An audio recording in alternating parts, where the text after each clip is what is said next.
About 35 k's between Horrocks and Port Gregory, and as kids growing up, you know, you're either Horrocks or Port Gregory, just depend on where your family shack was. Bit of rivalry? A little bit of rivalry on who had the best beach and who could catch the best fish. You didn't really get a choice because it was just up to where your family shack was. That's where you ended up. So how often did you actually get to Port Gregory?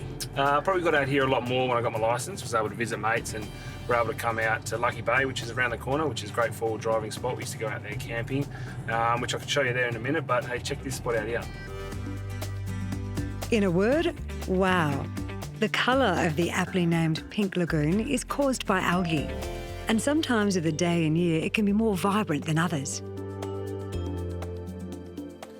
It's a beautiful backdrop for photos, isn't it? Yeah, I think as kids we didn't really appreciate its beauty and we probably took it for granted, that being on our doorstep, but this place really got put on the map when Jen Hawkins did her first photo shoot here, so it was pretty big for the town and pretty big for the Pink Lakes, and since then we've had music pop videos filmed here, international people come and get their wedding photos here, so it's pretty good. Star?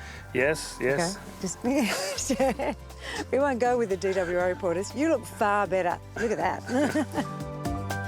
The lagoon isn't the only pink thing this tiny fishing village is famous for.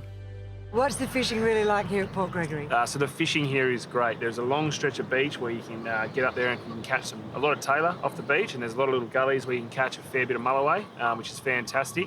And then if you've got a tinny, you can head out to that outer reef. It's pretty exposed out there, so you can jump on and fish around there, and there's plenty of fish in this bay, which is pretty cool.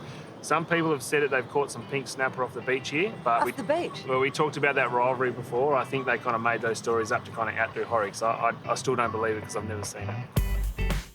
And that's an incentive to cast a line in itself. Not off this jetty, though, it seems.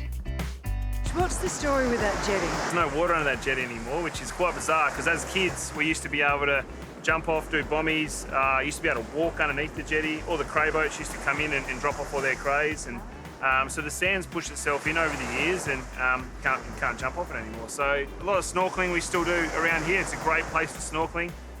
So it's fantastic. What else do you do? Talking about those mulloway that we used to catch off the beach, down here you can go to Hutt River and there's a lot of gullies in through that river where you can catch a fair bit of mulloway through there, and a long stretch of beach here, so a lot of forward driving, quad biking. So it's better than Horrocks Beach? Oh, I won't say it's better than Horrocks Beach, but I will give it, they've got a big stretch of beach here, which is beautiful. All right, so what's next? So next on the itinerary is Cowbarry. So you can either take the coast road or you can do the inland road in, so there's two ways in. So I reckon we should divide and conquer. Okay, so I'll meet you in Cowbarry for a beer? Sounds perfect. And a pink snapper if I catch one? Told you it's not true, I still don't believe it.